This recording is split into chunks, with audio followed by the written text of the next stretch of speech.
2021।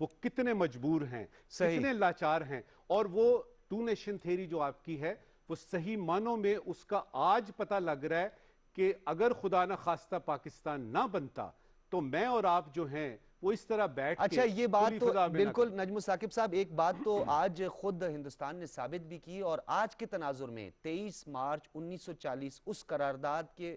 اغراض و مقاصد کی طرف اگر ہم جائیں، اس کے متن کی طرف ہم جائیں، آج یہ بات سچ ثابت نہیں ہوئی بلکہ 1925 میں یہ بات ثابت ہوئی تھی. جس طرح کہا کہ 1800 صدی جو تھی یعنی 19ویں صدی سے پہلے جو بھی ڈیولپمنٹس ہو رہی تھی اس تمام تر حالات کو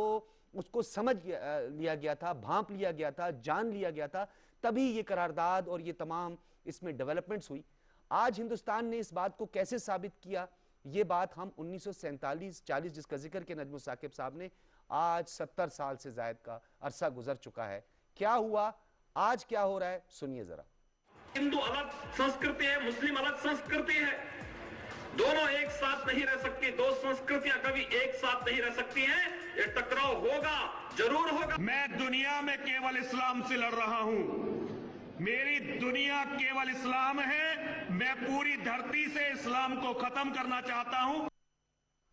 جی ایویم صاحب، یہ آپ نے ویڈیو دیکھی، یہ یوگی آدتیہ ناتھ ہیں، اور اسی طرح ہمارے پاس تو ایک بہت بڑی تفصیل ہے کہ کس طرح وہ مسلمانوں سے نفرت کرتے ہیں، اور وہ کہتے ہیں، یہی یوگی آدتیہ ناتھ کہتے تھے کہ ایک مسلمان، ایک ہندو کے قتل کے بدلے 10 مسلمانوں کو قتل کیا جائے گا. اور بہت ساری تفصیل ہیں کس طرح لوگوں کو گھروں میں گھس گھس کے گاؤ رکشک کے نام پہ مارا گیا، اور جب فریج سے دیکھا تو بکرے کا گوشت برآمد ہوا. دنیا میں سب سے زیادہ ایکسپورٹ کرنے والا جو ملک ہے وہ گاؤ کو، یعنی گائے ایکسپورٹ کرنے والا، یعنی بڑا گوشت ہم جسے کہتے ہیں ایکسپورٹ کرنے والا، وہ بیف کا سب سے بڑا ایکسپورٹر جو ہے وہ منافقت کر رہے، اپنے لوگوں کو بھی مار رہے. ہماری تھیوری، یہ ٹو نیشن تھیوری جو ہے آج وہ سچ ثابت ہوئی. ایویم صاحب دیکھیں، میں یہ سمجھتا ہوں کہ 1857 کی جو جنگ آزادی تھی اس کے نتیجے میں انگریزوں نے مسلمانوں کو اس کی سزا دیتے ہوئے کہ وہ اس میں سب سے آگے تھے جنگ آزادی کی جدوجہد میں، مسلمانوں کو تمام مواقع سے محروم رکھا، چاہے وہ تعلیم کے مواقع تھے، چاہے وہ روزگار کے مواقع تھے، چاہے وہ کاروبار کے مواقع تھے، اور ہندو ان کے مقابلے میں کہیں زیادہ آگے بڑھتے چلے گئے معاشی طور پہ، تعلیم کے لحاظ سے، کاروبار کے لحاظ سے. اور اس سے پھر یہ ہوا کہ مسلمانوں میں بتدریج یہ ایک احساس بڑھتا چلا گیا محرومی کا، اور جس سے ہم دیکھتے ہیں کہ مسلمانوں نے پھر کانگریس بننے کے بعد اپنی ایک آل انڈیا مسلم لیگ بنائی، اور بتدریج ان کے اندر یہ احساس جڑ پکڑتا چلا گیا کہ مسلمانوں کو بالآخر اپنے لیے ایک علیحدہ وطن چاہیے ہوگا، اور اپنی علیحدہ سے ایک تشخیص کے تحت وہ اپنی زندگی گزاریں. اور جیسا کہ ابھی ذکر ہوا کہ 1925 کے بعد جب RSS ہمارے وجود میں آئی اور مسلمانوں کو یہ احساس ہونا شروع ہوا کہ ہندو اب بظاہر تو ہمارے ساتھ رہتے چلے آئے ہیں، لیکن اب ان کے اندر یہ احساس پیدا ہو چکا ہے کہ وہ مسلمانوں سے ایک انتقام لیں پچھلے حکومت کا جو مسلمانوں نے اس خطے میں کی ہے. اور اس کے بعد ہم دیکھتے ہیں کہ جب 1940 میں جب یہ قرارداد پاکستان منظور ہوئی تو مسلمانوں میں جہاں یہ احساس ہوا کہ وہ اپنے لیے ایک علیحدہ وطن کے لیے کوشش کریں، ہندوؤں میں بھی ایک احساس جاگا کہ مسلمانوں کو اس کی سزا دینی چاہیے یا ان کو یہ حق نہیں ملنا چاہیے. اور جون 1947 میں جب کانگریس نے یہ چیز تسلیم کر لی کہ مسلمانوں کو ایک علیحدہ وطن دے دیا جائے، تو ہندوؤں میں اس چیز کو پسند نہیں کیا گیا بالعموم. اور اسی ماہ جب ایک نئی دہلی میں ایک جلسہ کیا کانگریس نے، جہاں پہ جواہر لال نہرو نے ہندوؤں کو اس چیز کا یقین دلایا کہ انہوں نے اس نہ صرف امید بلکہ اس یقین کے ساتھ پاکستان کے قیام کے لیے رضامندی ظاہر کی ہے کہ پاکستان 2 یا 3 ماہ سے زیادہ چل نہیں سکے گا اور بالآخر واپس ہندوستان کی جھولی میں آ گرے گا. اور اس کے لیے انہوں نے ہر قسم کا بندوبست کیا، پاکستان کو تمام وسائل سے محروم رکھا کہ پاکستان اپنے پاؤں پہ کھڑا نہ ہو سکے اور چل نہ سکے، اور بالآخر دم گھٹ کے خدا نہ خواستہ اور سازشیں شروع کر دی. لیکن الحمدللہ یقیناً پاکستان کا نہ صرف قیام میں آنا ایک معجزہ تھا بلکہ پاکستان کا اس کے بعد اپنے پاؤں پہ کھڑا ہونا اور پھلنا پھولنا بھی ایک معجزہ رہا ہے، کیونکہ ہندوستان نے اپنی پوری کوشش کر لی تھی اور پوری یقین کے ساتھ وہ اس چیز پہ رضامند ہوئے تھے کہ پاکستان کو بننے دیا جائے، کیونکہ یہ پاکستان چل نہیں پائے گا اور واپس ہندوستان میں ضم ہو جائے گا۔ صحیح۔ اور میں یہ دیکھتا ہوں کہ دو نیشن یا دو قومی جو نظریہ تھا وہ ایک مسلسل ایک احساس تھا جو مسلمانوں میں پیدا ہوتا رہا، جس کو خود ہندوؤں نے تقویت پہنچائی، جس قسم کی ایک نفرت پائی جاتی تھی، ایک ان کو اچھوت سمجھا جاتا تھا مسلمانوں کو، یعنی کہ ان کو اپنے وہ کچن میں نہیں داخل ہونے دیتے تھے، کسی برتن کو چھو لیا ہے تو اس کو برتن کو ناپاک قرار دیا جاتا تھا ہندوؤں کی جانب سے۔ اور خود قائد اعظم کو اس کا ذاتی تجربہ بھی تھا کہ کس طرح سے وہ اگر کسی ہندو کو آفر کریں کہ مسلمان نے یا انہوں نے کسی گلاس سے پانی پیا تو اس کو پی کے دکھائے، بالکل، تو جس سے سب مسلمانوں پہ ظاہر ہو چکا تھا کہ ہم ہندوؤں کے ساتھ نہیں رہ سکتے۔ اور میں یہاں پہ ایک ذاتی مشاہدہ ایک واقعہ شیئر کرنا چاہوں گا ناظرین کے ساتھ کہ میرے ایک کولیگ ہیں، ان کے والد صاحب اللہ بخش ایک سینئر بیوروکریٹ تھے، وہ بتایا کرتے تھے کہ ہندوستان میں یا متحدہ ہندوستان میں جو ان کے کلاس فیلوز تھے انہوں نے ایک ہی قسم کی تعلیم حاصل کی، پاکستان آنے کے بعد یہ کہیں زیادہ سینئر عہدے پہ پہنچے اور وہ کلرک سے آگے نہ جا پائے۔ صحیح۔ اور اس سے ظاہر ہوتا ہے کہ پاکستان میں مسلمانوں کو آزاد شہری کے لحاظ سے کتنے زیادہ ترقی کے اور پھلنے پھولنے کے مواقع ملے، جبکہ ہم ہندوستان میں دیکھتے ہیں کہ مسلمان جو وہاں پہ رہ گئے۔ لیکن ایسا ماضی میں اے وی ایم صاحب نہیں ہوا جب مسلمانوں کی حکمرانی رہی یا وہ اقتدار میں رہے یا وہ اس وقت جو ہے بادشاہت کہہ دیں یا جس طرح اقتدار میں مسلمان رہے، انہوں نے تو مذہبی رسومات کی اجازت بھی تھی۔ پھر آپ نے 1857 کی جنگ آزادی کا ذکر بھی کیا، تو کمپیریٹیولی ہندوؤں نے اس کے بالکل برعکس کیا۔ یہ جبلت کہہ سکتے ہیں، خمیر میں یہ سب کچھ ہے، یا ایک طبقہ ایسا ہے ہندو انتہا پسندوں کا جنہوں نے آریہ سماج جیسی تحریک جو ہے اس میں کے حصے دار بنے؟ یقیناً دیکھیں، سقوط ڈھاکہ کے بعد اندرا گاندھی نے اپنی پارلیمنٹ میں ایک اعلان کیا تھا فخریہ کہ آج ہم نے دو قومی نظریے کو بحیرہ ہند میں دفن کر دیا یا ڈبو دیا۔ صحیح۔ لیکن حقیقت یہ ہے کہ بنگلہ دیش آج بھی بطور ایک مسلمان ملک کے قائم و دائم ہے، اللہ اسے قائم و دائم رکھے، اور وہ بھارت میں ضم نہیں ہوا ہے۔ اس کا مطلب ہے کہ مسلمان اپنا تشخص برقرار رکھے ہوئے ایک علیحدہ قوم کی طرح سے۔ ٹھیک ہے۔ اور جہاں تک ان کے اس نفرت کا تعلق ہے، جیسا کہ ابھی ذکر ہوا کہ بھارت میں ایک عرصے سے گاؤ ہتیا کے الزام لگا کے مسلمانوں کو قتل کیا جاتا رہا ہے۔ ہمارے سامنے سمجھوتا ایکسپریس جیسے واقعات ہیں، گجرات جیسے واقعات ہیں، اس کے علاوہ سینکڑوں بلکہ ہزاروں لاکھوں ایسے واقعات ہیں جہاں پہ مسلمانوں کو اس ظلم کا نشانہ بناتا رہا۔ آج اے وی ایم صاحب اسی طرح کی جو تحریک ہیں جو ہندوستان کے اندر جنم لے رہی ہیں، اس میں خاص طور پر گولڈن ٹیمپل کا جو واقعہ ہے ایک ایسا دل دہلا دینے والا واقعہ ہے جسے تاریخ بھی کبھی معاف نہیں کرے گی، اور جو مظالم ڈھائے گئے تھے اس گولڈن ٹیمپل کے حوالے سے، جو وہاں پر اقلیتیں ہیں، جو مائنورٹیز ہیں، وہ بھی اب اس دو قومی نظریے پر بہت زیادہ فوکس کر رہی ہیں، کیونکہ جو ہندو کا ایک نظریہ ہے، یہ ہندوتوا جو ہے وہ کسی کو برداشت نہیں کر رہی۔ سردار مہندر پال سنگھ صاحب خالصتہ کی بات کریں، خالستان کی تحریک کی بات کریں، اس کا کوئی پس منظر ہے، کچھ ماضی کے تلخ تجربات ہیں، کچھ ایسی تلخیاں ہیں، کچھ ایسے جرم ہیں، کچھ ایسے مظالم ہیں جس کی بنیاد پر آج آپ اس نہج پر آ کر کھڑے ہوئے ہیں۔ دو قومی نظریہ، قائد اعظم محمد علی جناح کے رفقا کی انتھک محنت اور پاکستان کا جو قیام عمل میں آیا، آپ سمجھتے ہیں حالات اسی طرح پیدا ہو رہے ہیں ہندوستان میں؟ اب دیگر لوگ بھی، دیگر مذاہب بھی ان سے جان چھڑانا چاہ رہے ہیں؟ جی بہت بہت شکریہ ڈاکٹر ساجد صاحب،